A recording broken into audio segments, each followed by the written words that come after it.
Bills receivable, purchase trading account debit side, audit phase profit and loss account debit side, उसके बाद bad debts account debit side, profit and loss account debit side, cash at bank assets, very good, travelling expenses account debit side, expense है profit and loss के debit में आएगा।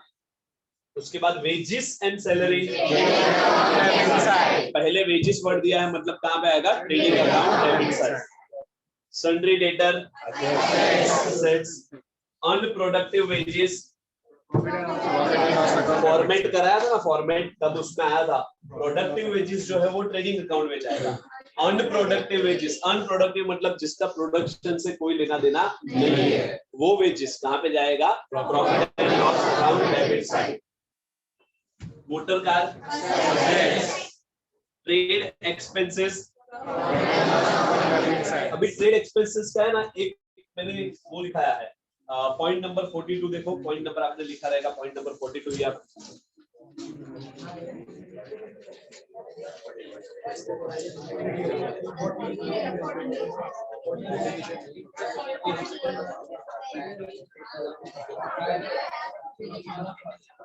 Point number 40 देखो, ये rules याद रखना please. Point number 40, point number 40 please. If trade expenses is given and general and sundry expenses is not given, then trade expenses is equal to profit and loss account. जभी जभी trial balance में trade expense दिया होगा और उसके साथ general या sundry expenses नहीं दिया है, जनरल एक्सपेंसेस या सन्ड्री एक्सपेंसेस नहीं दिया है, तो ट्रेड एक्सपेंसेस को हम लोग कहां पे डालेंगे प्रॉफिट एंड लॉस अकाउंट में। कहां पे डालेंगे profit and loss account. If trade expenses is given and general and sundry expenses is also given, then trade expenses trading account और बाकी जनरल और सन्ड्री तो कहां पे आएगा प्रॉफिट एंड लॉस अकाउंट। आप लोग समझ रहे हो रूल्स? रूल्स ये बोलता है कि जब भी तू ट्रायल बैलेंस पढ़ेगा और पोस्टिंग करने के टाइम पे ट्रेड एक्सपेंसेस आएगा, ट्रेड एक्सपेंसेस के साथ साथ अगर जनरल और सन्ड्री एक्सपेंसेस दिया है तो ट्रेड एक्सपेंसेस को कहां पे डालना है भाई ट्रेडिंग अकाउंट में। कहां पे ट्रेडिंग अकाउंट। अगर खाली अकेला ट्रेड एक्सपेंस दिया है और पूरा ट्रायल बैलेंस का डेबिट साइड पड़ा और उसमें वो दो चीज नहीं है, क्या जनरल और सन्ड्री, तो हम लोग ट्रेड एक्सपेंसेस को कहां पे डालेंगे profit and loss account.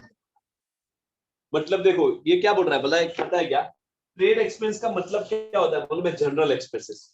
Trade expenses का मतलब क्या होता है मालूम है, जनरल एक्सपेंसेस। ओके, इसका मतलब होता है समझो जनरल, मगर तो इसको और जनरल एक्सपेंसेस कहां पे आएगा भाई प्रॉफिट एंड लॉस। जनरल मतलब सन्ड्री का मतलब भी वही होता है छोटा मोटा, जनरल बोलो सन्ड्री बोलो ट्रेड बोलो, ये ऐसा बोलना चाहता है कि ट्रेड एक्सपेंसेस बोलो या जनरल बोलो या सन्ड्री मतलब छोटा मोटा खर्चा। जनरल मतलब जनरली जो छोटा मोटा खर्चा होता रहता है भाई, वो साफ सफाई का चाय पानी का वो, ओके, और सन्ड्री मतलब वही छोटा मोटा। तो ये बोल रहा है कि ट्रेड एक्सपेंस बोल, जनरल एक्सपेंस बोल या सन्ड्री एक्सपेंस बोल, तीनों ही एक ही है। तो खाली ट्रेड एक्सपेंसेस दिया ना मतलब यही समझने का कि ये जनरल और सन्ड्री होगा, तो ये कहां पे आता है भाई प्रॉफिट एंड लॉस। ओके, मगर ये एग्जांपल नंबर 1, ये एग्जांपल नंबर 2 बोल रहा हूं कि ट्रेड एक्सपेंसेस दिया है उन लोग ने और नीचे बहुत नीचे 2-3 छोड़ के बोला है जनरल एक्सपेंस भी,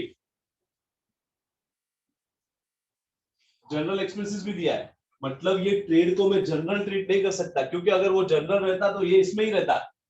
समझ में आ रहा है? समझो ये 200 दिया था ट्रायल बैलेंस में, तो मैंने इसको कहां पे डाला प्रॉफिट एंड लॉस में।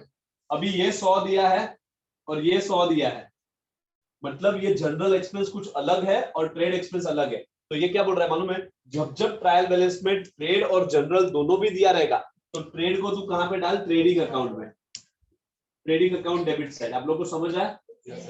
और जनरल को तो हम लोग कहां पे डालते हैं भाई प्रॉफिट एंड लॉस। मगर खाली ट्रेड एक्सपेंसेस दिया है, पूरा ट्रायल बैलेंस पड़ा, कहीं पे भी जनरल या सन्ड्री एक्सपेंस नहीं दिया, तो ट्रेड को कहाँ पे डालेंगे हम लोग? Profit and loss.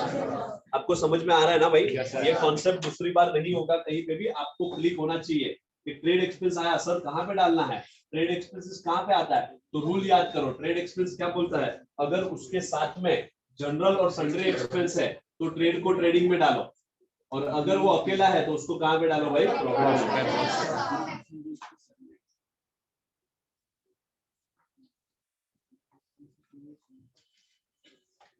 चलो आगे, मतलब यहाँ पे ट्रेड एक्सपेंसेस देखते हैं कहाँ पे आएगा। नीचे दिया है देखो जनरल एक्सपेंसेस, नीचे दिया है क्या? General expenses. तो जनरल एक्सपेंसेस दिया है मतलब ट्रेड एक्सपेंसेस कहाँ पे आएगा? और जनरल एक्सपेंस कहाँ पे आएगा? Rent for 9 months, profit and loss account debit side, discount profit and loss account debit side, बरोबर? डिस्काउंट भी खर्चा ही है। क्रेडिट साइड पे please reserve for doubtful debts RDD, credit side पे आएगा। मैं आपको बोलता हूँ अभी, sundry creditor liability, bills payable sales credit side, general reserve है ना, सुनो, जनरल रिजर्व है ना लायबिलिटी है। जनरल रिजर्व है ना, जनरल रिजर्व मतलब क्या पता है क्या? मैं है ना कोई चीज के लिए रिजर्व कर रहा हूँ, जैसे आप होटल में जाते हो तो कोई टेबल रिजर्व रहता है कि ये टेबल रिजर्व है। रिजर्व का मतलब क्या कि मैं है ना, मेरे को है ना समझो कि 6 महीने बाद मोबाइल खरीदना है, मेरे को 6 महीने बाद समझो मोबाइल खरीदना है, तो मैं क्या करता हूँ, मेरा पैसा आज से जमा करता हूँ, मतलब आज से जो भी महीने का 2000 या 1000 जो भी बचेगा, 1000 में जमा, रिजर्व 1000 बचा, दूसरे महीने रिजर्व, तीसरे महीने 1000 बचा रिजर्व, चौथे महीने 1000 बचा रिजर्व। वो रिजर्व मतलब है ना लायबिलिटी है, कोई पर्पस के लिए वो फंड जमा कर रहे हैं। कंपनियां क्या करती है मालूम है क्या? अभी मैं आपको बताता हूँ कि पार्टनरशिप फर्म में क्या होता है। रिजर्व मतलब क्या होता है कि समझो कि प्रॉफिट हुआ 50,000 का, 5 लाख का प्रॉफिट हुआ भाई, फर्म में 5 लाख का प्रॉफिट हुआ, तो जनरली क्या होता है, दोनों पार्टनर 2.5 लाख बांट लेते हैं। जैसे मैं और रविंद्र समझो हम लोग 2.5 लाख प्रॉफिट बांटते हैं, कोई भी बिजनेस पार्टनरशिप में कर दे तो हम लोग 2.5 लाख, 5 लाख का प्रॉफिट हुआ तो 2.5 लाख मैं लेके जाएगा, 2.5 लाख वो लेके जाएगा। मगर रिजर्व मतलब क्या? रिजर्व का मतलब है कि 5 लाख में से मैं और रविंद्र सर क्या डिसाइड करते हैं मालूम है क्या? कि हम लोग ना 2 लाख रुपया साइड में रखते हैं। ये 2 लाख रुपया ना अपने को काम आएगा, बिजनेस को कभी बिजनेस में 2 लाख रुपए की जरूरत पड़ी तो ये 2 लाख रुपए हम लोग घर नहीं लेके जाते, 2 लाख रुपए यहाँ पे ही रखते हैं। शायद अपने को ये क्लास में रिनोवेशन कराना हो, कोई नया क्लासरूम अपने को लेना हो, तो ये 2 लाख रुपया ना हम लोग साइड में रखते हैं, और जो 3 लाख रुपया बचा ना वो हम लोग 1.5 लाख बांट लेंगे। 2 लाख रुपया बचा ना, इसको बोलते हैं जनरल रिजर्व। रिजर्व रखा मैंने क्या रखा है? रिजर्व। तो ये जनरल रिजर्व है, और जनरल रिजर्व क्या है मालूम है? बिजनेस के लिए लायबिलिटी है, बिजनेस के लिए लायबिलिटी, क्योंकि ये जनरल रिजर्व मतलब ये कुछ काम के लिए जमा किया ना, इट इज पेएबल, कुछ काम के लिए पेएबल है, या तो क्या करने के लिए, क्लासरूम रिपेयर कराना है, या तो मोबाइल खरीदना है, ओके, तो कुछ काम के लिए वो पेएबल है, किसी ना किसी को पेएबल है, इसलिए जनरल रिजर्व क्या है भाई? लायबिलिटी। और कैपिटल अकाउंट कहाँ पे आएगा? Partners capital account credit side, यहाँ पे partners capital account credit side, opening balance, okay please. और आउटस्टैंडिंग सैलरी, ये ट्रायल बैलेंस में ही दिया है आउटस्टैंडिंग सैलरी, इसका एक ही इफेक्ट आएगा, कहाँ पे? आउटस्टैंडिंग सैलरी मतलब सैलरी बाकी है, कहाँ पे आएगा? लायबिलिटी। कहाँ पे आएगा? लायबिलिटी। कोई एडजस्टमेंट नहीं है, ये आउटस्टैंडिंग सैलरी मतलब सैलरी पे करना बाकी है, तो लायबिलिटी, कहीं पे ऐड या लेस नहीं होगा, अंदर ही है ट्रायल बैलेंस के अंदर। अब ये क्वेश्चन थोड़ा अपग्रेड हो रहा है, जिन लोगों ने अब तक किया है जो भी एडजस्टमेंट, ओके, उन लोग को ही आगे एकदम स्मूथली समझेगा। प्लीज कुछ नहीं है क्वेश्चन में, मगर 2 चीज चेंज है ये क्वेश्चन में, देखो प्लीज। पहले इधर तक सब लोग को समझाना भाई। Any doubt? ये जनरल रिजर्व में किसी को डाउट है? अब तक 2 ही चीज मेरे को नया चीज आया इतने क्वेश्चन में, एक तो ट्रेड एक्सपेंस वाला वो, और एक ये जनरल रिजर्व। ट्रेड एक्सपेंस वाला क्लियर है ना? Yes sir. देखो जैसे जैसे आगे बढ़ोगे ना कुछ एक चीज नहीं आएगी, okay.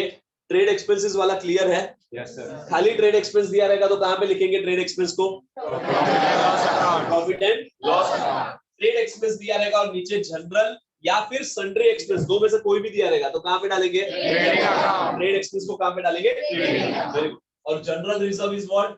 Profit and loss. General reserve, Liability. General reserve क्या है? लायबिलिटी। जनरल रिजर्व क्या है? Liability. Understood, general reserve liability. Okay, और वो जो क्वेश्चन में आउटस्टैंडिंग सैलरी दिया है क्रेडिट साइड पे, वो क्या है? लायबिलिटी। वो इटसेल्फ लायबिलिटी। आउटस्टैंडिंग वही बोल रहा है कि बाकी है भाई। अभी आगे बोलेगा कि ये पेएबल है, इलेक्ट्रिसिटी बिल आउटस्टैंडिंग है, XYZ आउटस्टैंडिंग, तो outstanding is a liability.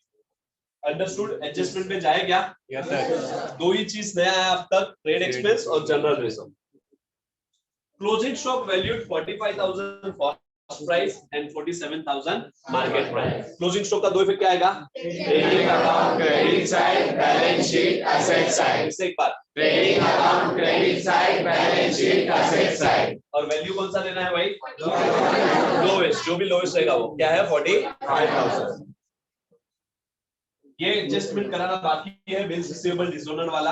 Okay, मैं कराता हूं, उसको अब भी छोड़ दो 2 मिनट के लिए। चलो प्लीज आगे। Goods worth ₹2,500 were taken bye शिपर। ये कॉमा के बाद नया एडजस्टमेंट है, ये एडजस्टमेंट नंबर 3 इधर तक ही है, कॉमा के बाद वो नया एडजस्टमेंट है। पहले इतना, goods worth ₹2,500 were taken by Shripad. Shripad कौन है भाई? देखो है ना, Ganesh and Shripad are a partner. तो उसने क्या बोला? 2,500 रुपए के गुड्स कौन लेके गया? Shripad. Goods taken over by owner ना, पार्टनर मतलब ओनर ही है ना। गुड्स टेकन बाय ओनर, क्या आएगा? दो effect, trading account credit side Balance. क्या बैलेंस? ये ड्राइंग है ना? Yes, sir. प्लीज, ये आप भूल कैसे गए? ये क्या है? ड्राइंग है ना। दो effect, goods taken by Shripad मतलब goods taken by partner. Goods कभी भी ओनर विड्रॉ करके जाता है, goods withdrawn by owner, goods withdrawn by owner. Owner अगर विड्रॉ करता है तो भाई वो एडजस्टमेंट नंबर 10वां या 11वां है। Okay, goods withdrawn by owner, तो ट्रेडिंग एक इफेक्ट तो फिक्स है, कौन सा? और दूसरा ये क्या है? अगर पार्टनर्स लेके जाता है तो ड्राइंग है ना। Yes, sir. Less from capital, capital में से लेस मतलब हम लोग ड्राइंग इधर ही आता है ना, मैंने बोला था। यहाँ पे खाली एक ही चीज आता है, ड्राइंग। ड्राइंग और इंटरेस्ट ऑन ड्राइंग। प्लीज आगे। Goods worth ₹4,000 were sold on 27 March 2009, but no entry was made in the books of account. समझ में आ रहा है ये क्या है? Unrecorded sales. Very good. उसने क्या बोला मालूम है क्या? देखो ये बैलेंस शीट हम लोग 31 मार्च 2009 का हम लोग बना रहे हैं। 27 मार्च को उन लोग ने गुड्स सोल्ड किया था, कितने रुपए का? 4,000 का। 4,000 रुपए का उन लोगों ने गुड्स सोल्ड किया था। कितने रुपए का? 4,000। 4,000 रुपए का उन लोग ने किसी को गुड्स सोल्ड किया था, मगर उसका एंट्री किया नहीं। मतलब ये क्या है मालूम है क्या? Unrecorded sales. क्या है? Unrecorded sales. तो अनरिकॉर्डेड सेल्स का एंट्री क्या आता है पता है क्या? Add to sales, add to debtors. दोनों में टिक मार्क करना पड़ेगा। सेल्स, जिधर जिधर सेल्स और डेटर लिखा है दोनों में tick mark. Please right of 2,000 for a bad debts, write off 2,000 for a bad debts and maintain RDD 5% on sundry debtors. Debtor पे और टिक मार्क आया। सबसे पहले 2,000 bad debts, 2,000 bad debts, वो एडजस्टमेंट नंबर 6 या 7 वही था ना। bad debts क्या था?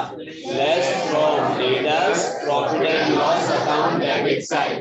debtor में और एक टिक मार्क, 2 टिक मार्क हो गया। 2 एडजस्टमेंट है ना। तो RDD मतलब reserve for doubtful debts 5% on sundry debtors. Okay, RDD 5% on sundry debtors, same effect है। Less from debtors, profit and loss account debit side.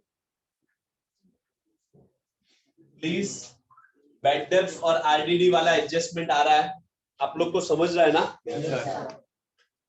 Travelling expenses include personal traveling expenses 800 of rupees Mr. Ganesh.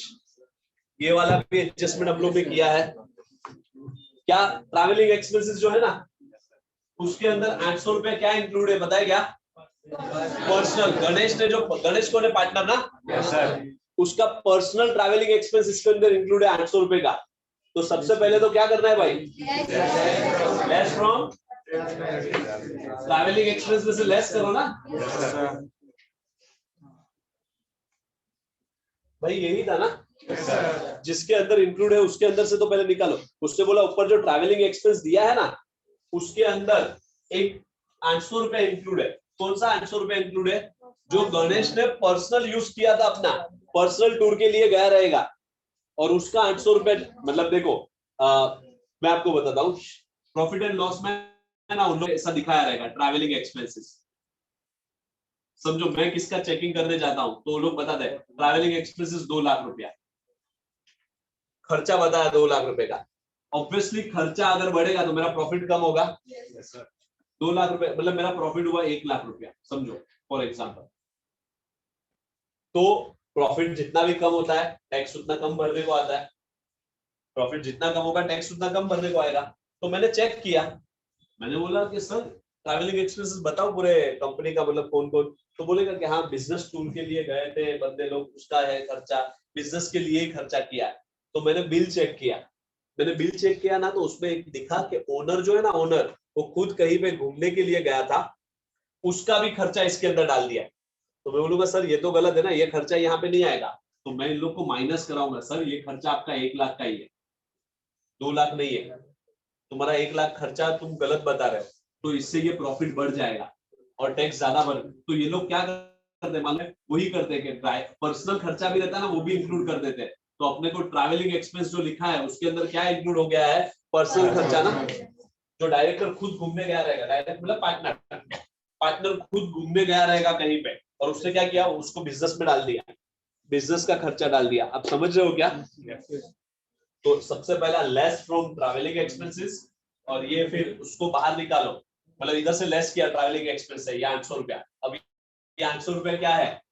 Drawing. यहाँ पे लिखेंगे drawing, partners capital account debit side. Depreciation building 7.5%, okay 7.5%, मतलब building में भी tick mark है।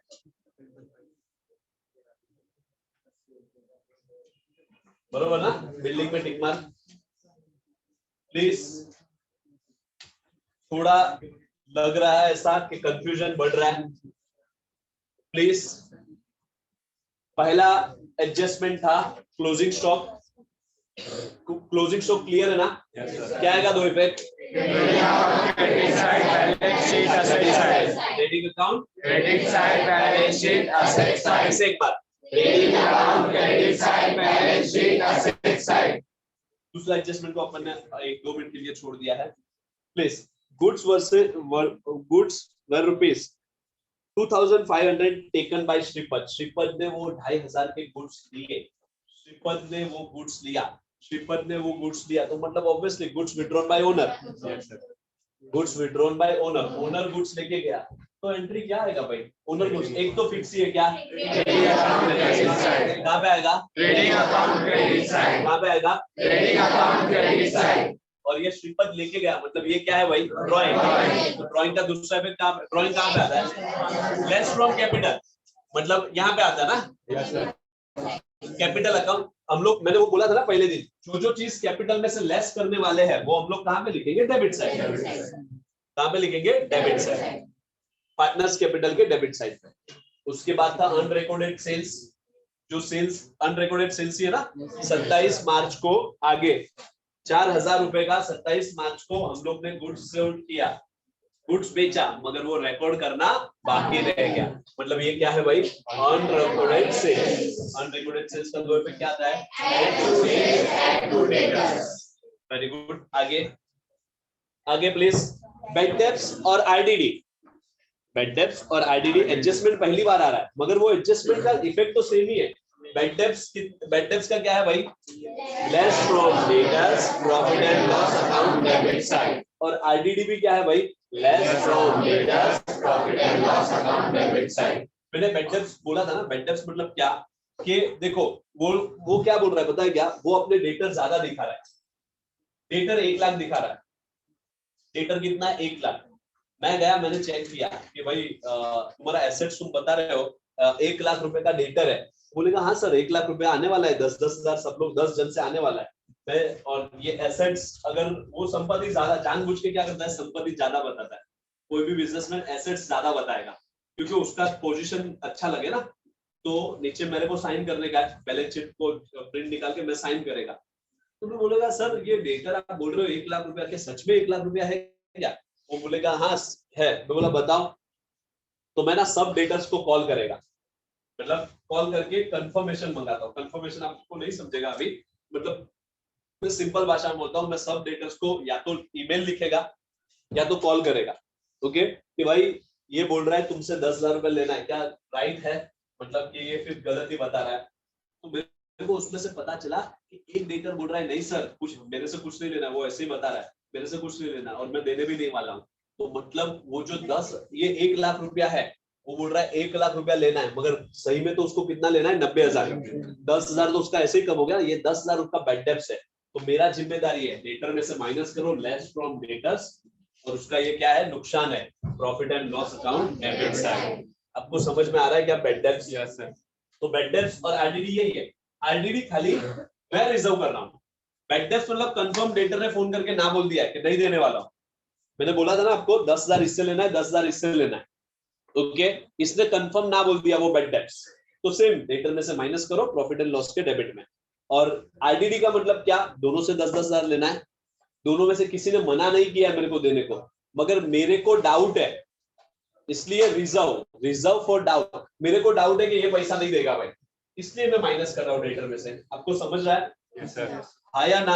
Yes sir. तो debtor का दो इफेक्ट क्या आएगा, less from debtors profit and loss account debit side. फिर से एक बार क्या आएगा, less from debtors profit and loss account debit side. RDD आया तो less from debtors profit and loss account debit side. Have you understood properly bad debts? Yes sir. Okay, bad debts. Please ये 7 adjustment बहुत ही important है, closing stock, depreciation, outstanding वाले दोनों, outstanding expense, outstanding income, prepaid expense, pre received income और bad debts. ये 8 adjustment बहुत ही important है। Bad debts हमेशा हर एक क्वेश्चन पर रहेगा, ओके। फिर ट्रैवलिंग एक्सपेंस वाला भी हम लोग ने किया था, आप भूल जाते हो जल्दी। ट्रैवलिंग एक्सपेंस मतलब कोई भी चीज किसी भी चीज में इंक्लूड है, उसने बोला ट्रैवलिंग एक्सपेंस के अंदर, travelling expense included, travelling expense के अंदर इंक्लूड है personal travelling expenses of rupees 800। 800 रुपया जो पर्सनल ट्रैवलिंग एक्सपेंस है ना, वो इंक्लूड है किसमें, ट्रैवलिंग एक्सपेंस में। तो हम लोग को क्या करना है भाई, लेस फ्रॉम ट्रैवलिंग एक्सपेंस, और कहां पे आएगा, partners capital account debit. Less करने के बाद देखो ना भाई ये क्या था, ड्राइंग है ना, तो कहां पे आएगा, partners capital account debit side. और डेप्रिसिएशन का दो इफेक्ट क्या आएगा, less from assets profit and loss account debit side. देखो प्लीज, अब ये क्वेश्चन में एक चीज जनरल रिजर्व आया,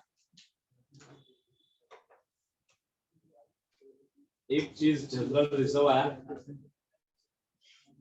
और ये ट्रेड एक्सपेंस वाला आया। प्लीज एक मिनट, ट्रेड एक्सपेंस वाला आया, ओके। अभी प्लीज पोस्टिंग करते टाइम और दो चीज नहीं है, मैं आपको समझाऊंगा, प्लीज अभी सब लोग का ध्यान यहाँ पे।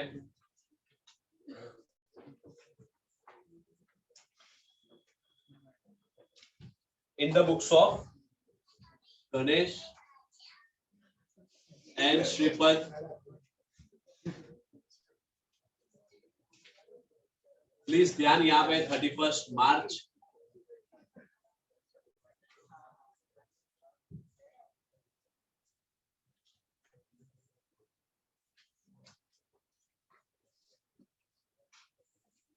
सब लोग का ध्यान और कॉन्सेंट्रेट यहाँ पे, और जिन लोग को मन नहीं है भाई पढ़ने का, वो लोग सर नीचे करके सो जाओ बस, मगर बातें मत करो वरना मैं सबको बाहर निकाल दूंगा। ये मेरा हेडिंग हो गया सब, please you have to complete this heading before starting of, before posting चालू करने से पहले ये पूरा कंप्लीट करो, ओके। सो इसके भी मार्क्स है सबके, ये पोस्टिंग सब ये heading 31 March. Let's start with the question please one by one. You just have to, आपके क्वेश्चन में आपको देखना है please. Opening stock 44,000 place, building assets और एडजस्टमेंट है ना इसमें, टिक मार्क है। आप क्वेश्चन के बाजू में, वो बिल्डिंग के बाजू में टिक मार्क करोगे, आपको पता चल जाएगा। पेटेंट्स,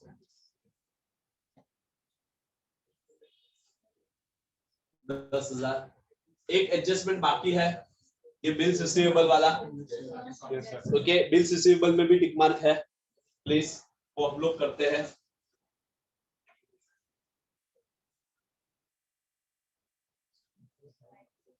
कितना है बिल्स रिसीवेबल, उसमें भी टिक मार्क है। मैंने कराया नहीं है मगर मैं अभी करा रहा हूं।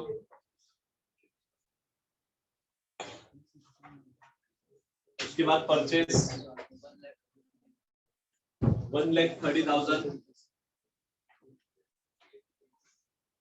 ऑडिट फीस, इधर एक एक लाइन छोड़ देते हैं हम लोग।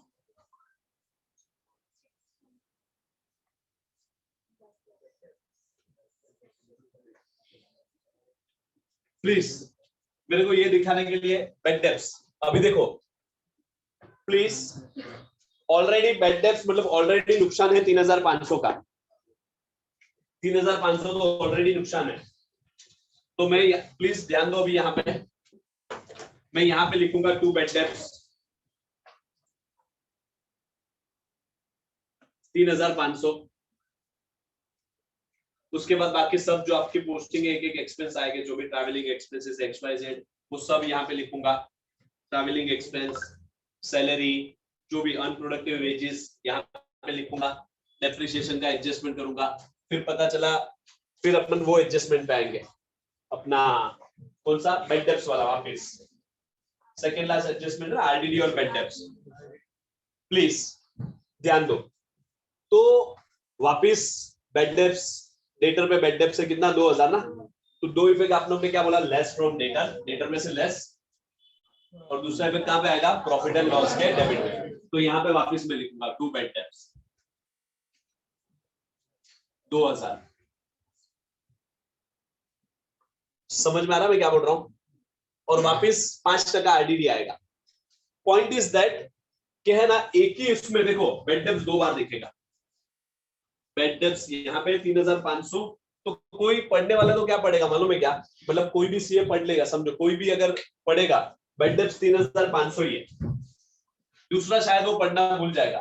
तो मेरा जिम्मेदारी क्या बनता है पता है क्या, ये दोनों को साथ में लिखूं तो पता चले टोटल मेरा बेड डेप्स मतलब टोटल मेरा नुकसान कितना है भाई, 5,500 ना, कितना है 5,500। पता चल रहा है आप लोग को 5,500 है। 3,500 तो ऑलरेडी बेड डेप्स था ही, और अभी एडजस्टमेंट में पता चला और 2,000 के डेटर में मना कर दिया कि मैं पैसा नहीं दूंगा। तो टोटल अपना बेड डेप्स कितना है भाई, 5,500। टोटल कितना है 5,500। मगर ऐसे अलग अलग लिखूंगा तो क्या किसी को पता चलेगा क्या, नहीं सर। शायद पता चल जाए, एक एक देखे तो शायद पता चल जाए, मगर चांसेस बहुत कम है। तो मेरा जिम्मेदारी क्या है मालूम है क्या, ये बेड डेप्स को साथ में लिखना। इस बेड डेप्स को क्या लिखना, साथ में। तो बेड डेप्स को साथ में कैसे लिखते हैं प्लीज, बेड डेप्स का है ना एक फॉर्मूला है, जो मैंने आपको बेड डेप्स का एडजस्टमेंट लिखा है ना उधर लिखाया है। ओके, बेड डेप्स का फॉर्मूला क्या है मालूम है क्या, ये है बेड डेप्स का फॉर्मूला। प्लीज आपको यहाँ पे पहले यहाँ पे देख लो, 2 bad debts old plus bad debts new plus RDD new, एक लाइन छोड़ के minus RDD। Please you have to follow this formula. एक तो पहले बेड डेप्स 3,500 तेरा, उसमें तेरा नया बेड डेप्स ऐड होगा 2,000, तेरा नया RDD ऐड होगा, ओके, और माइनस होगा क्या, ओल्ड RDD। प्लीज अब ये क्या है, ओल्ड और न्यू कहां पे मिलेगा, न्यू मतलब जो एडजस्टमेंट में दिया रहेगा ना वो दोनों न्यू, और ट्रायल बैलेंस के अंदर जो भी दिया रहेगा ना वो क्या है, ओल्ड। मतलब देखो ये क्वेश्चन में ट्रायल बैलेंस के अंदर बेड डेप्थ दिया है 2000, वो ओल्ड बेड डेप्थ है 3500, सॉरी कितना 3500 ट्रायल बैलेंस में दिया है, वो ओल्ड बेड डेप्थ है। ये क्वेश्चन में आरडीडी दिया है 2100, देखो ट्रायल बैलेंस के क्रेडिट साइड पे आरडीडी भी दिया है, ये कौन सा आरडीडी है, ओल्ड। ये कौन सा है, ट्रायल बैलेंस के अंदर जो भी आरडीडी और बेड डेप्थ दिया है वो क्या है, ओल्ड। और एडजस्टमेंट में आ रहा है, देखो एडजस्टमेंट में भी दोनों भी दिया है, बेड डेप्थ और आरडीडी, ये क्या है, न्यू। आपको समझ में आ रहा है क्या? देखो उधर फॉर्मूला लिखा है, आपको एडजस्टमेंट लिखा है, वहां पे जाओ, एडजस्टमेंट नंबर 6 या 7, एडजस्टमेंट नंबर 8,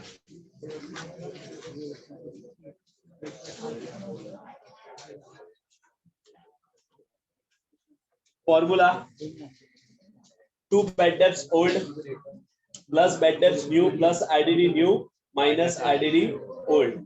उधर लिखा है old is given in the trial balance, new is given in the adjustment. Okay वो अभी भूल जाओ, उसके नीचे जो लिखा है फाइनल आंसर वगैरह वगैरह वो अभी भूल जाओ। ओके प्लीज, आपने वो फॉर्मूला देखा क्या? एडजस्टमेंट नंबर 8 लिखा है, एडजस्टमेंट नंबर 8 के नीचे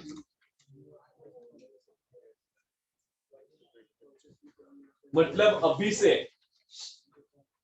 प्लीज एक चीज डिसाइड करते हैं कि जब भी क्वेश्चन में एक बार भी बेड डेप्थ आया ना, जहां पे बेड डेप्थ आया पोस्टिंग करते टाइम, जैसे कि अभी मेरे को बेड डेप्थ आया, ओके मुझे पता नहीं है एडजस्टमेंट में bed depth new bad depth दिया है कि नहीं, मेरा एक ही ये बनता है भाई राइट्स, एक ही मेरा ड्यूटी बनता है कि मैं क्या करूं, उसको फॉर्मूला लिख दूं। मतलब आज से जब क्वेश्चन में, अभी क्वेश्चन नंबर 4 में देखो कभी भी बेड डेप्थ आएगा, देखना नहीं है क्वेश्चन नंबर 4, अभी क्वेश्चन नंबर 4 में बेड डेप्थ आएगा तो पोस्टिंग करने के टाइम तू पीएनएल में जैसे ही बेड डेप्थ लिखने जाएगा ना तो खाली बेड डेप्थ नहीं लिखना है, क्या लिखना है, 2 bed depth old plus bed depth new plus RDD new minus RDD old.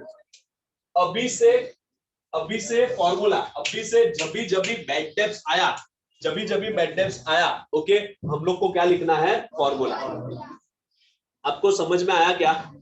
तो ये और एक चेंज था प्लीज, बेड डेप्थ का फॉर्मूला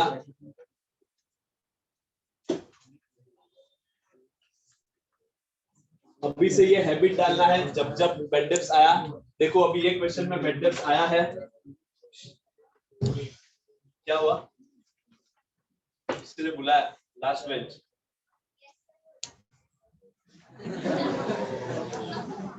प्लीज। अभी पोस्टिंग करते करते बेड डेप्थ आया 3500 ओल्ड बेड डेप्थ है, यहाँ पे लिखता हूँ 3500, बरोबर ना? प्लीज कहीं घूमने गए ना, मैं पोस्टिंग कर रहा हूँ, खाली बेड डेप्थ जब भी आएगा तो ये फॉर्मूला लिखना है, 2 bed depth plus RDD minus RDD old. Cash at bank 11500,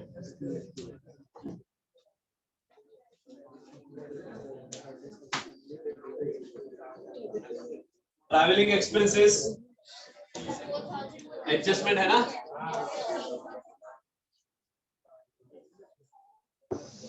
कितना है,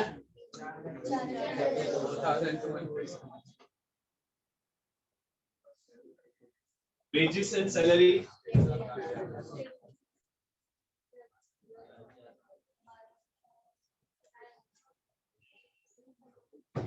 12,000, sundry debtors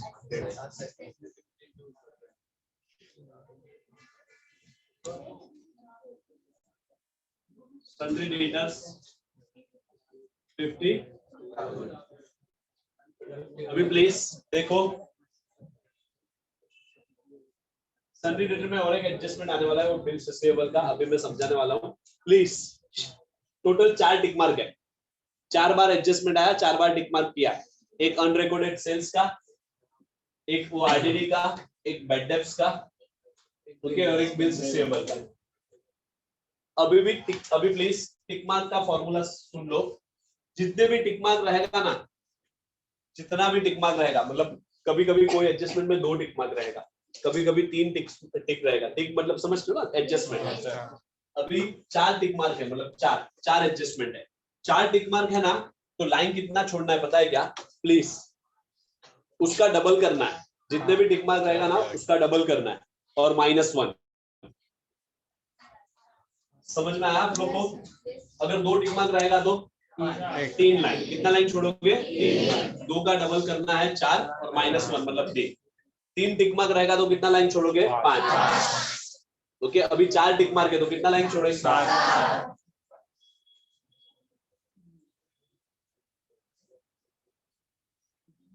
7 line.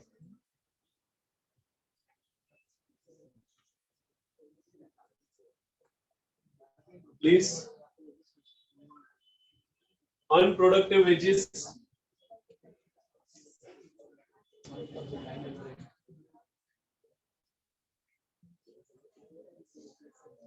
1900, motor car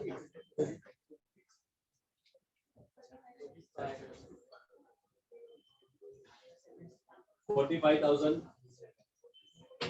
trade expenses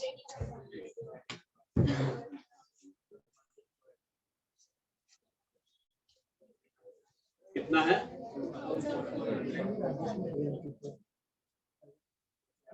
general expenses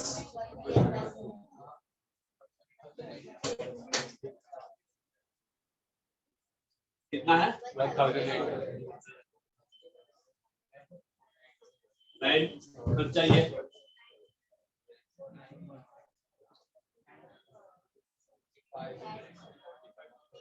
4,500, और डिस्काउंट भी खर्चा ही है। प्लीज अभी ध्यान दो।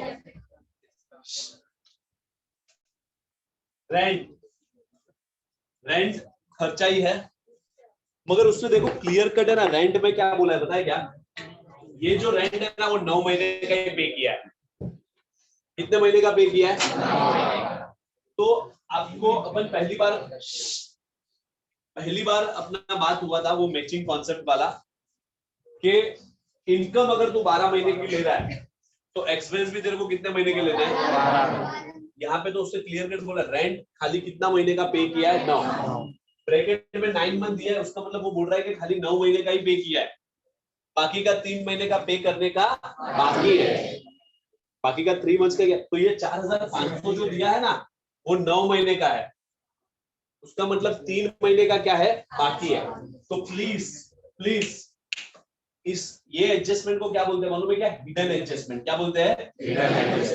हिडन एडजस्टमेंट मतलब क्या? आपको नीचे जो 6 एडजस्टमेंट दिया है ना, वो एक्चुअली 6 एडजस्टमेंट नहीं है, 7 एडजस्टमेंट है। एक 7वां एडजस्टमेंट क्या है पता है क्या? रेंट ऑफ रुपीज, जो भी अमाउंट रहेगा, जो भी अमाउंट आएगा, ओके, रेंट ऑफ रुपीज 1500, ऐसा 1500 रुपीज का रेंट जो है ना, वो क्या है? आउटस्टैंडिंग है। क्या है? आउटस्टैंडिंग। ओके, मतलब ये 7वां एडजस्टमेंट दिख क्यों नहीं रहा है? 7वां एडजस्टमेंट इसलिए नहीं दिख रहा है क्योंकि उसने ऊपर ट्रायल बैलेंस में ही तेरे को हिंट दे दिया। क्या हिंट दे दिया? बोला रेंट, ओके, ब्रैकेट में बोल दिया 9 महीने का 4,500। क्या बोल दिया? 4,500। वो कितने का है? 9 महीने का। मतलब उसने इनडायरेक्टली तेरे को बोल दिया कि रेंट जो है ना, वो खाली कितने महीने का रिकॉर्ड किया है? 9 महीने का। 3 महीने का रेंट क्या है भाई? बाकी। क्या है? 3 महीने का रेंट बाकी। मतलब 7वां एडजस्टमेंट इधर है, आउटस्टैंडिंग एक्सपेंस का। कौन सा? ये होता है हिडन एडजस्टमेंट। एक हिडन एडजस्टमेंट होगा ही, एक हिडन एडजस्टमेंट होगा। हिडन एडजस्टमेंट 2 या 3 टाइप के आते हैं, ये एक टाइप। ओके, नेक्स्ट क्वेश्चन में हिडन एडजस्टमेंट कैसा आएगा मालूम है क्या? ये रेंट जो है ना, वो 15 महीने का दिया है, ऐसा बोल देगा। तो अपने को कितने महीने का माइनस करना पड़ेगा? कितने महीने का माइनस करना पड़ेगा? समझ में आ रहा है ना? मतलब वो इनडायरेक्टली एक 7वां एडजस्टमेंट उधर ये ऐसा देगा कि रेंट जो 3 महीने का है ना, वो क्या है? प्रीपेड है, लेस कर दो। ये 4,500 जो है ना, वो 15 मंथ का है, तो क्रॉस मल्टीप्लाई करके निकाल। समझ में आ रहा है मैं क्या बोल रहा हूं? ये हिडन एडजस्टमेंट उसने दिया है, हिडन एडजस्टमेंट। ओके, तो एक और चीज यहां पे आया,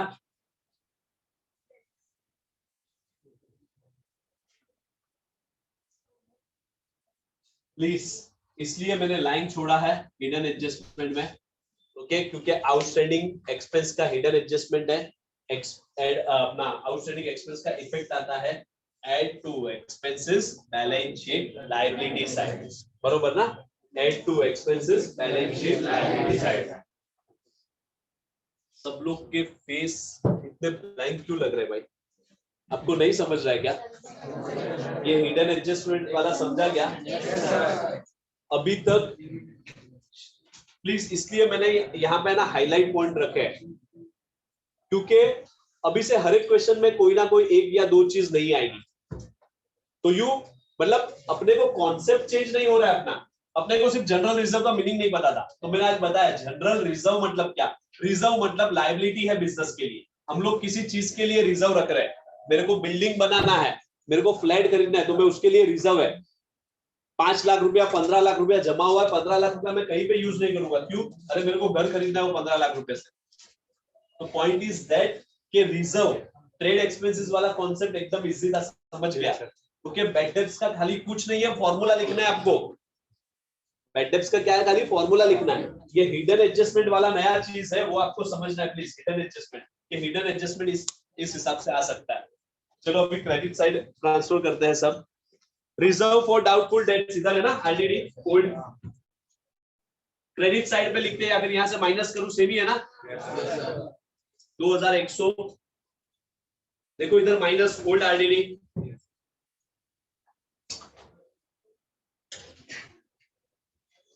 प्लीज समझ रहा है ना? फॉर्मूला में लिखना है अभी आरडीडी, वरना आपने बोला था प्रॉफिट एंड लॉस के क्रेडिट में, मगर वही लिखा है प्रॉफिट एंड लॉस के क्रेडिट में लिखा है, यहां से माइनस किया 2100 रुपया। ओके, फॉर्मूला में लिखा है। चलो sundry creditor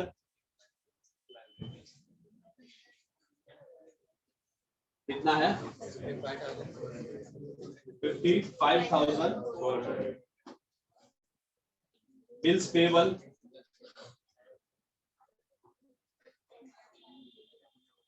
10,000। Sales 2 lakh rupees. General reserve, ध्यान यहाँ पे दो, बातों में नहीं।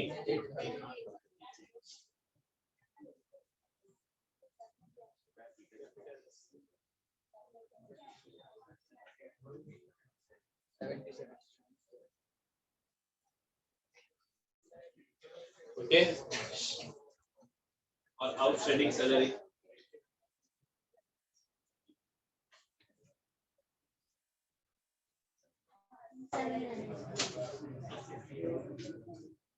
प्लीज। पोस्टिंग हो चुका है।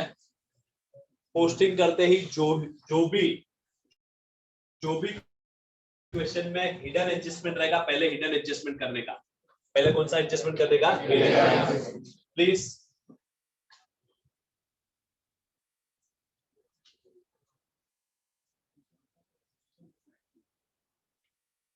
रेंट उससे बोला 9 महीने का है 4,500। 9 महीने का कितना है भाई? 4,500। उधर के लोग को दिख रहा है क्या? उधर के नहीं। फर्स्ट बेंच वर्किंग यहाँ पे, मतलब यहाँ पे हूँ, वर्किंग वहां पे लिखूंगा। बोल रहा है 4,500 जो है ना वो 9 महीने का है। 4,500 कितने मंथ का है? 9 मंथ का है ना?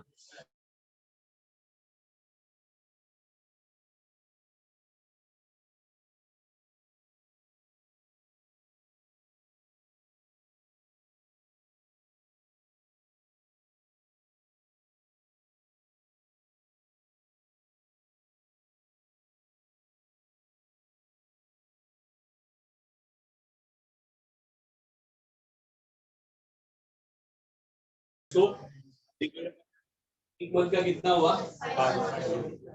Per month. 3 महीने का क्या है भाई? आउटस्टैंडिंग ना? therefore 500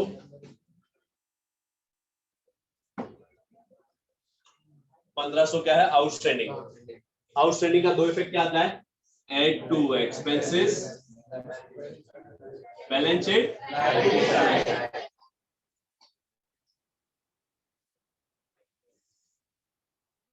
1500 ना 6000 आउटस्टैंडिंग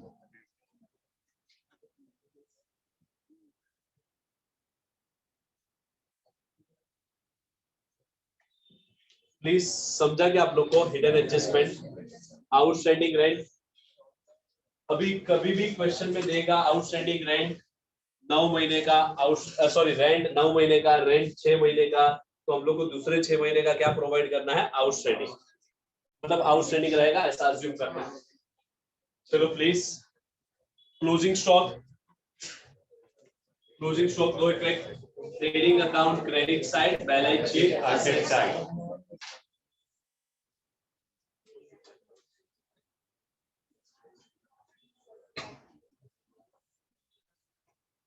कितना है क्लोजिंग स्टॉक, दूसरा इफेक्ट कहां पे आएगा, balance sheet asset side.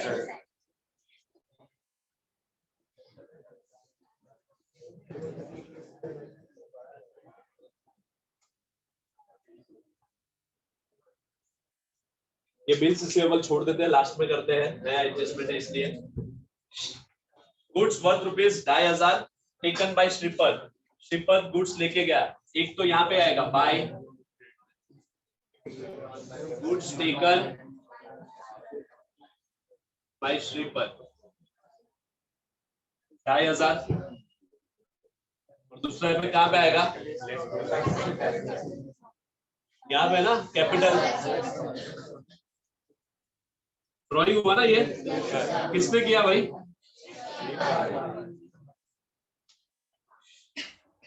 Please आपको ये समझ रहा है ना ड्राइंग। उसके बाद unrecorded sales 82 sales unrecorded 4000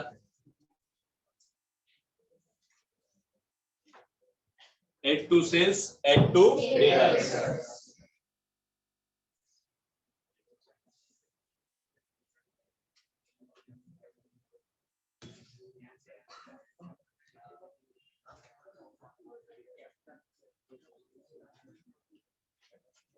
vendors वाला अभी नहीं कर सकते क्योंकि पहले ये करना पड़ेगा। अभी प्लीज नया एडजस्टमेंट करते हैं अपन, डिसोनर वाला, ये डिसोनर वाला है सेकंड वाला।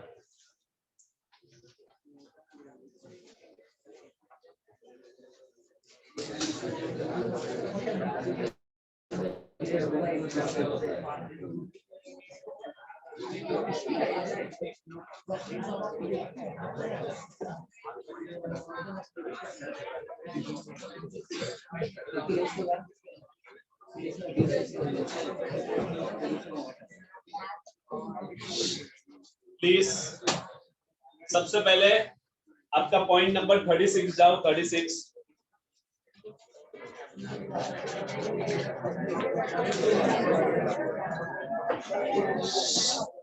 पॉइंट नंबर 36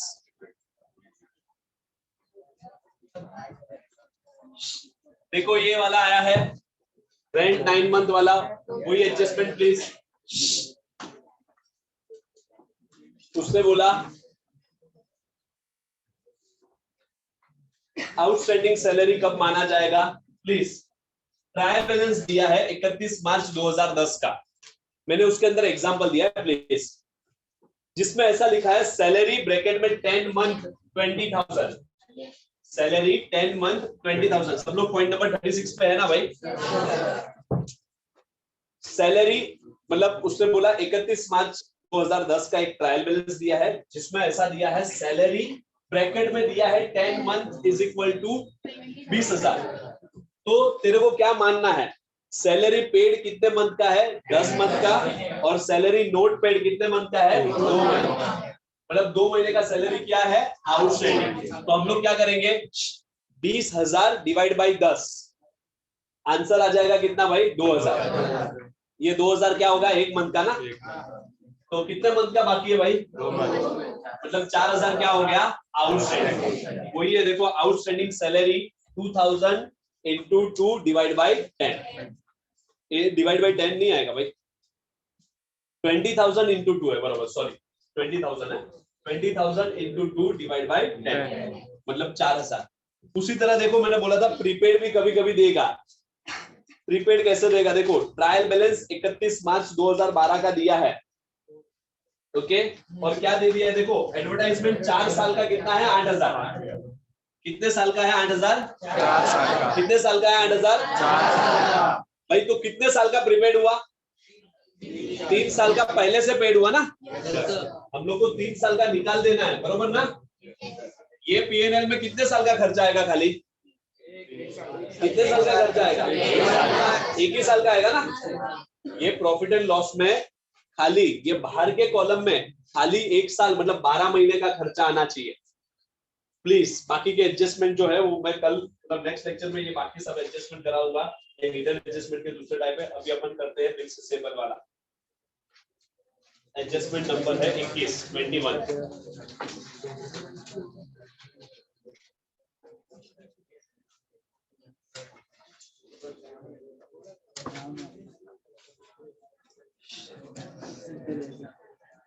प्लीज ध्यान दो।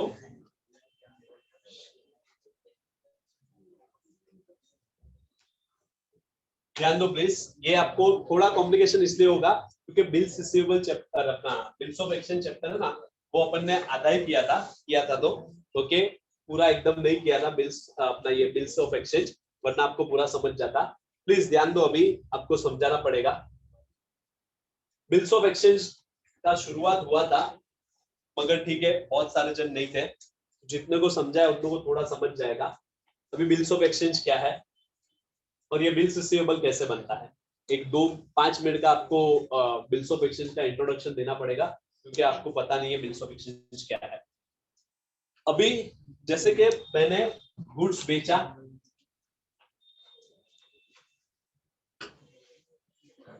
मिस्टर ए को गुड्स सोल्ड किया, आवाज बंद भाई। मैंने गुड्स बेचा मिस्टर ए को 10,000 रुपए का, उसने मेरे को 10,000 रुपया दे दिया, तो कोई रिलेशन नहीं, मतलब मेरे को उसका नाम भी याद रखने की जरूरत नहीं। मैं दुकानदार हूं, मैं बैठा हूं, कस्टमर आता है चलते ही, चल के आता है, मोबाइल खरीदता है, ओके, और 10,000 रुपया देता है। मोबाइल दिया मैंने उसको, 10,000 रुपया रख लिया, कोई टेंशन नहीं। दूसरा एग्जाम्पल सेम, मिस्टर ए कोई कस्टमर आता है, मैं बैठा हूँ, ओके, मैं उसको मोबाइल बेचता हूँ, मैंने उसको मोबाइल दिया, मगर उसने मेरे को बदले में क्या बोला मालूम है क्या? वो मिस्टर ए चलते हुए कस्टमर आया था मेरा, ओके, उसने 10,000 रुपए का मोबाइल खरीदा, मगर बोला सर पैसा मैं अभी नहीं दूंगा, पैसा मैं आपको 2 महीने बाद दूंगा। उधार में लेके गया, उधार में जैसे ही लेके जाता है वो कस्टमर मेरा क्या बन जाता है भाई? डेटर। वेरी गुड, क्या बन जाता है? डेटर। मैंने डेटर में लिख दिया डेटर 10,000, एसेट्स में मैंने बता दिया डेटर 10,000, बरोबर। इधर तक तो समझ में आ रहा है ना भाई? yes, मैंने माल बेचा कस्टमर को 10,000 रुपए का, उसने मेरे को बोला सर पैसा 2 महीने बाद दूंगा, मैंने बोला ठीक है, अब वो मेरा बन जाता है डेटर। 2 दिन तक वो डेटर ही रहता है। 2 दिन के बाद मेरे को एक ख्याल आता है कि यार ये शायद पैसा नहीं देगा, तो मैं एक काम करता हूँ, एक कागजात में लिखवा के लेता हूँ, साइन ले लेता हूँ, तो मैं एक डॉक्यूमेंट बना दूंगा, डॉक्यूमेंट में लिखवा दूंगा कि भाई 2 महीने बाद तू मेरे को 10,000 रुपया देगा, मेरा सिग्नेचर और उसका सिग्नेचर, एक्सेप्ट कर, 2 महीने बाद ये डेट तूने बोला, ये डेट को तू पैसा देगा। अब मैंने इससे ये बिल बनवा लिया, मतलब मैंने बनाया, इसलिए बनाने वाला ड्रॉवर होता है, मतलब जिसने ड्रॉ किया, और जिसके लिए बनाया वो ड्रॉ भी, ठीक है, वो थोड़ा बहुत हुआ था मगर वो भूल जा। अब मैंने ये बिल बनवाया, मैंने जैसे ही ये बिल बनवाया ना, तो उसका ओरिजिनल कॉपी मेरे पास रहेगा और जेरोक्स कॉपी किसके पास रहेगा भाई? मिस्टर ए के पास, मिस्टर ए के पास। अब ये डेटर से अभी देखो प्लीज, ये 10,000 ये बिल मेरे को कोई पूछेगा ना, ये मेरे को पूछेगा कि ये बिल क्या है भाई साइन किया हुआ, तो मैं इसको बोलूंगा ये बिल है जो मिस्टर ए से क्या है? रिसीवेबल। क्या है? रिसीवेबल। मिस्टर ए से क्या है? रिसीवेबल। और मिस्टर ए को कुछ वो जेरोक्स का कोई पूछेगा कि ये जेरोक्स का क्या है, तो बोलता है एक बिल है जो क्या है? पेएबल। तो मेरे लिए ये बिल रिसीवेबल है, मेरे लिए ये जो बिल का टुकड़ा है ना वो बिल रिसीवेबल है। मतलब इसको डेटर में से मैंने क्या बना दिया पता है क्या? Bill receivable. ये 10,000 को, मतलब अब ये डेटर नहीं रहे, अब ये कौन बन गया? Bill receivable. दोनों तो नहीं लिख सकता ना मेरे एसेट्स में, क्योंकि दोनों एक ही है।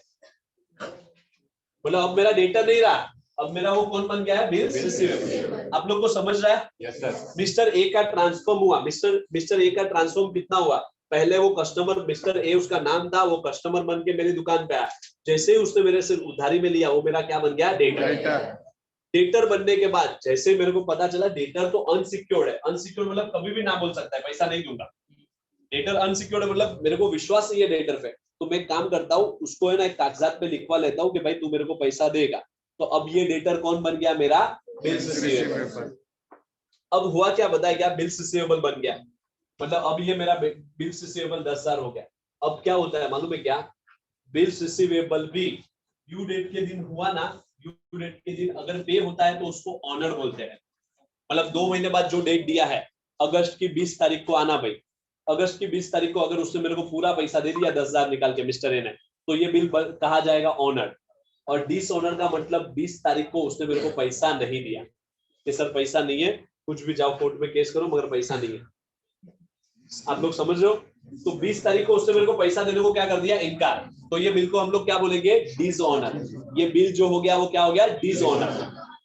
और ऑनर का मतलब क्या? ये बिल पेमेंट हुआ। आप समझ रहे हो मैं क्या बोल रहा हूँ?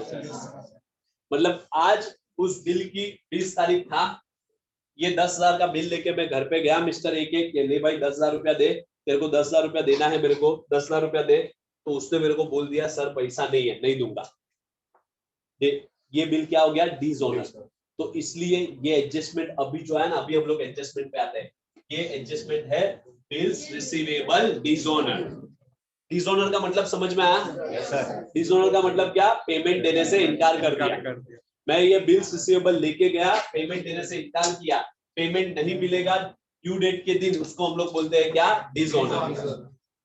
अब जैसे ही डिसऑनर होता है ना, जैसे ही डिसऑनर होता है ना, वैसे क्या होता है मालूम है क्या? रिवर्स ट्रांसफॉर्म होता है। रिवर्स ट्रांसफॉर्म मतलब क्या? ये बिल्स रिसीवेबल से वापस बन जाता है क्या? डेटर। वापस बन जाता है क्या? डेटर। मतलब मेरे को इसको रिवर्स ट्रांसफॉर्म करना है। मैं अभी ये अकाउंट में कैसे करूंगा reverse transform? Less from bills receivable, इधर से 10,000 माइनस करो, अकाउंट में से कैंसिल तो कर नहीं सकते ना अपन, जब बन गया उसके बाद डैश, और इधर क्या करो? डेट, डेटर में add bills receivable dishonour. Debtor के बाहर के कॉलम में आ गया 10,000 और इधर 0 आ गया। पॉइंट समझ रहे हो मैं क्या बोल रहा हूँ?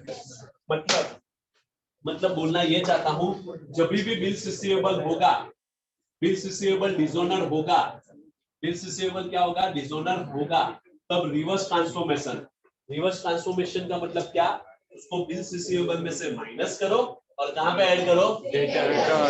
Less from bills receivable add to debtors. तो एडजस्टमेंट क्या आएगा? Less from bills receivable add to debtors. वही लिखा है उसमें, less from bills receivable add to debtors. और उसी तरह बिल्स पेएबल डिसऑनर आएगा, बिल्स पेएबल डिसऑनर आएगा। तो सेम उसका वो पहले क्रेडिटर था, क्रेडिटर में से बिल्स पेएबल बना था, अब वो बिल्स पेएबल डिसऑनर हो गया। रिवर्स ट्रांसफॉर्मेशन क्या? Less from bills payable add to creditors. Please ये बिल्स रिसीवेबल डिसऑनर पक्का समझा ना?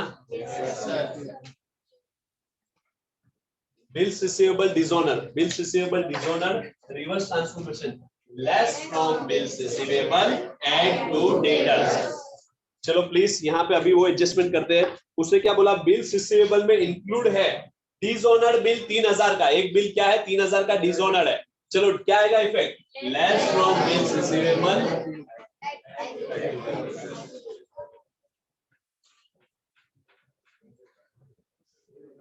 25,000 और इधर ऐड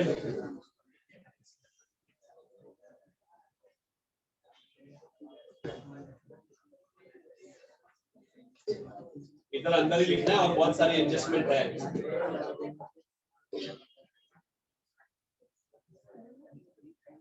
नहीं समझ में आया प्लीज। बिल्स रिसीवेबल डिसऑनर का दो इफेक्ट क्या आएगा भाई, less from bills receivable and to debtors. फिर से एक बार, less from bills receivable and to debtors. चलो अभी करते हैं राइट 2000 बेड डेप्स का दो इफेक्ट आता है, लेस फ्रॉम डेटर्स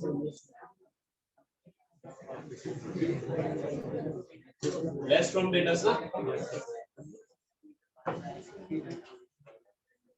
57,000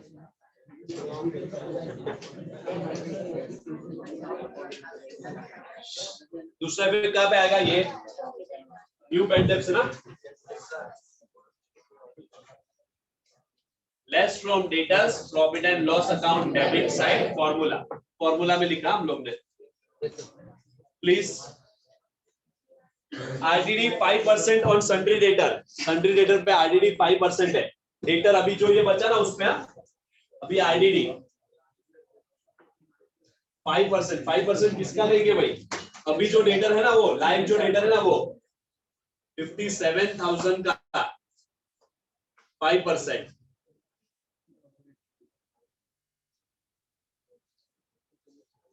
कितना आता है भाई 2850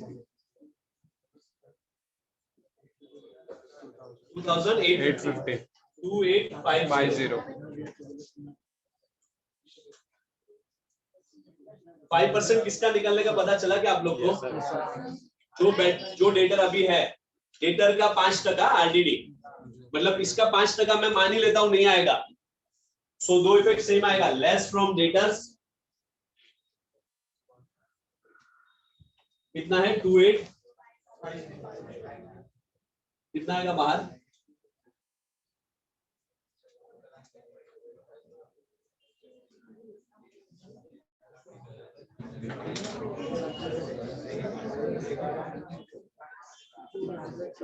कितना भी नहीं निकाल सकते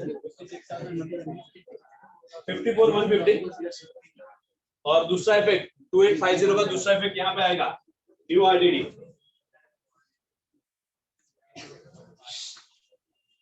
बरोबर है ये, इसको कंप्लीट करो।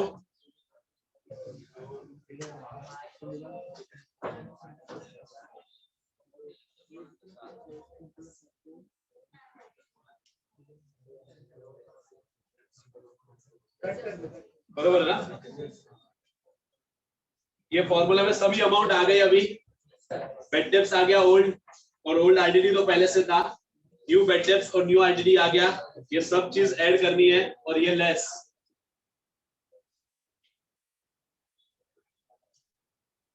प्लीज समझ में आया कि आप लोग को, अभी कोई भी चीज नया नहीं कर रहे हम लोग, खाली ये फॉर्मूला का टोटल कर रहे हैं।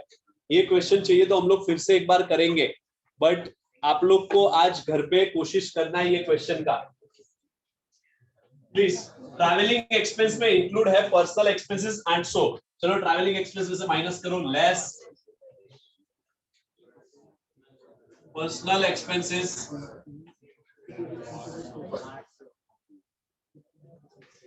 कितना आएगा 3,400 और दूसरा इफेक्ट यहाँ पे आएगा ना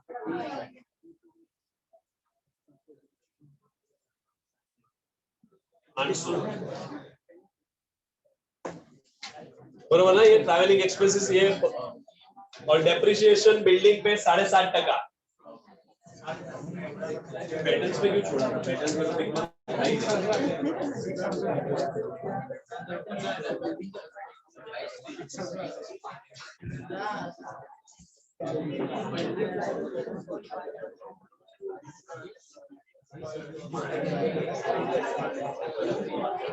Please building less depreciation.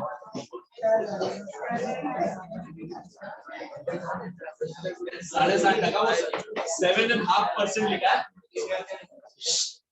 7.5% लिखा है, 7 और 1/2, 1/2% मतलब 7.5%, 7.5% डेप्रिसिएशन प्लीज।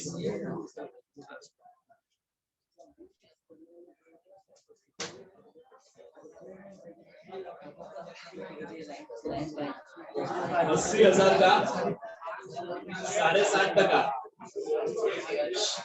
मैं क्या करता हूँ प्लीज ये पॉइंट निकालने के लिए नीचे एक 0 बढ़ा दो, समझेगा ना आप लोग को।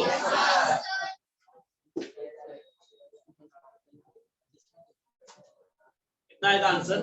6,000 round figure. Answer will be 6,000। ये पता चला ना 7.5 का 5। ये पॉइंट निकालने के लिए मैंने 0 नीचे एक बढ़ा दिया।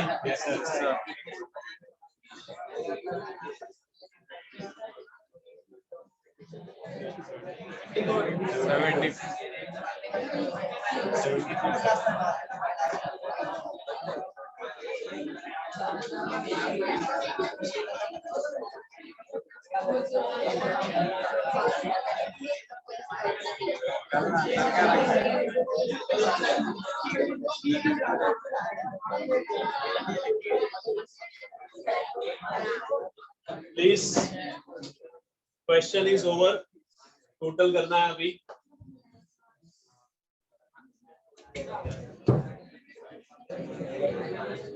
ये पहले बाहर लिख देगा, 25 मीटर नहीं दिया है तो, वरना टोटलिंग में नहीं आ पाएगा। टोटल करो पहले।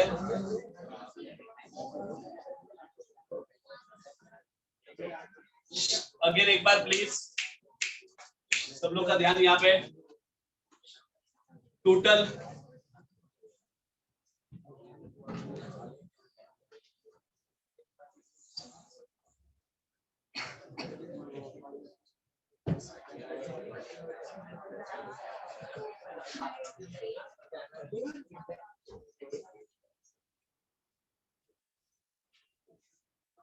बरोबर है ना? 250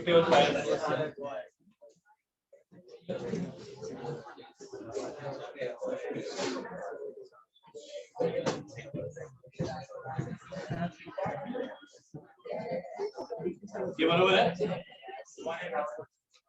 बरोबर है। 180 ज्यादा टोटल प्लीज, रॉन्ग नहीं होना चाहिए प्लीज।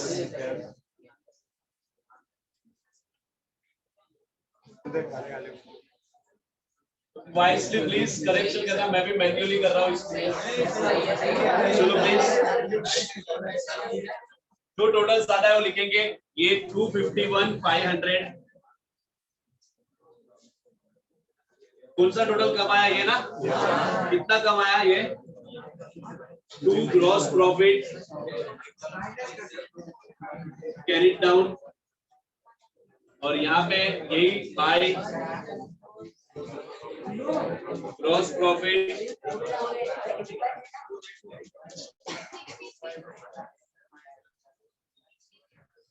63,100।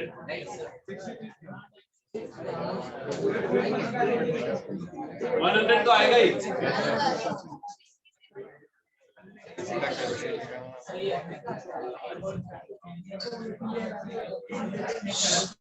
प्लीज यहाँ पे पेंसिल से टोटल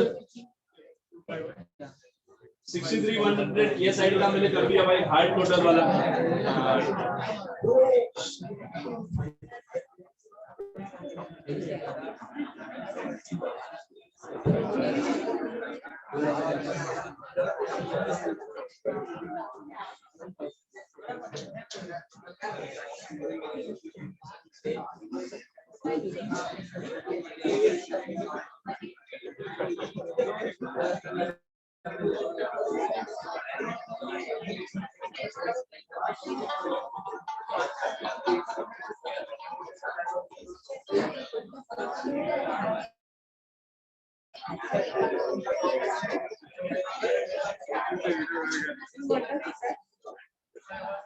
32,750 टोटल यही ज्यादा आ रहा है 63,100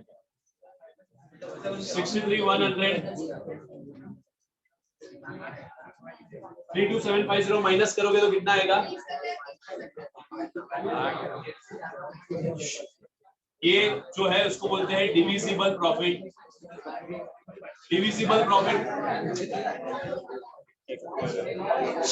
ए डिविजिबल प्रॉफिट जो है मतलब डिवाइड करने वाला प्रॉफिट, जो डिवाइड करना है दो जन में। गणेश कोई रेशियो दिया है क्या? नहीं सर। तो दोनों में क्या करेंगे? इक्वल। तो कितना कितना आएगा?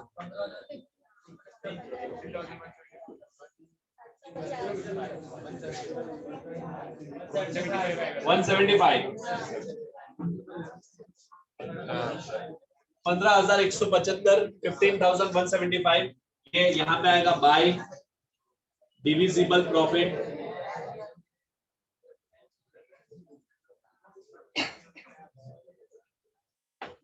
भाई अभी आवाज आया ना बॉयज का? सब बॉयज को है ना, मैं यही क्वेश्चन इधर 5 बार लिख के दूंगा। 15,175 15,175 ये यहाँ पे ही ट्रांसफर करना है, इन लोग का हक है। यहाँ पे तो हम लोग ने वर्किंग किया खाली, ये 30,350 दोनों में बटेगा। अब हम लोग ये क्लोज करेंगे। ऑब्वियसली यही टोटल ज्यादा है 85,175 85,175 बराबर 85,175 इधर डिफरेंस आएगा दोनों में।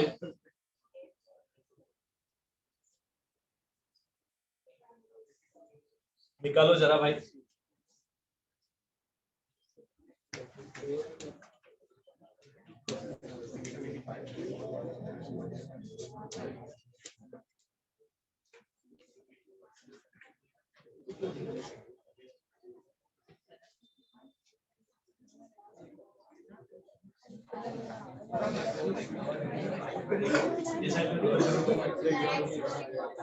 ये कितना था पहले? ये इधर और इधर 675 बरोबर ना? 84,375 82,675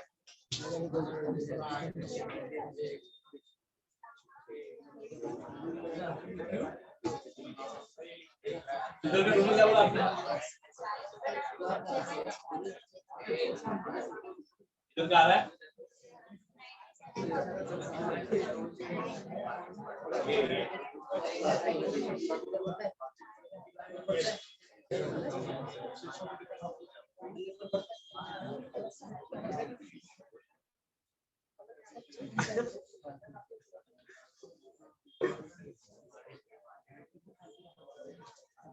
आ रहा है 264,650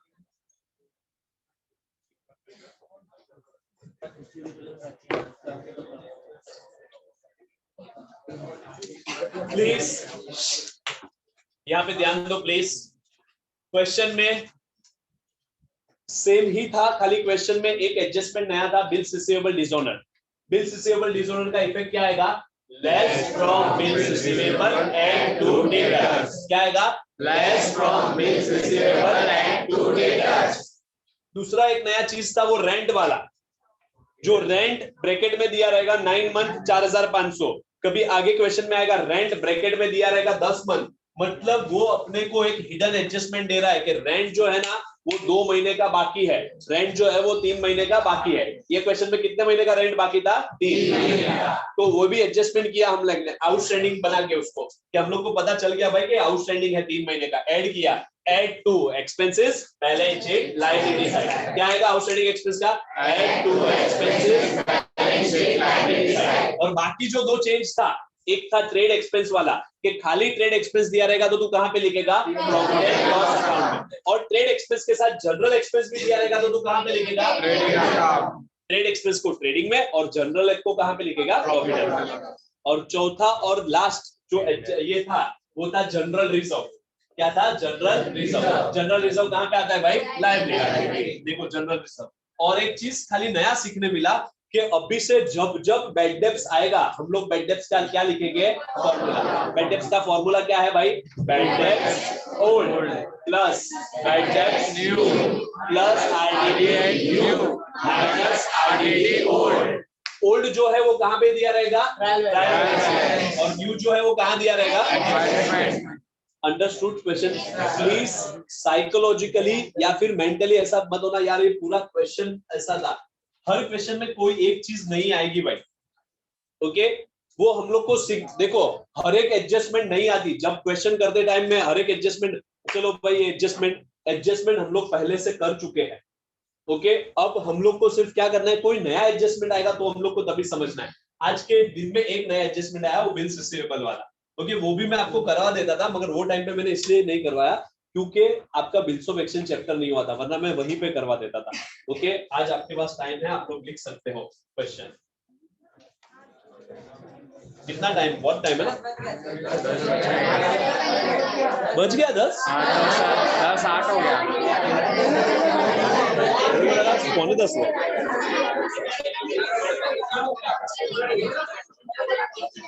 हाँ जिन लोगों को लिखना है लिखो, बाकी मैं ग्रुप में फोटो भेज दूंगा।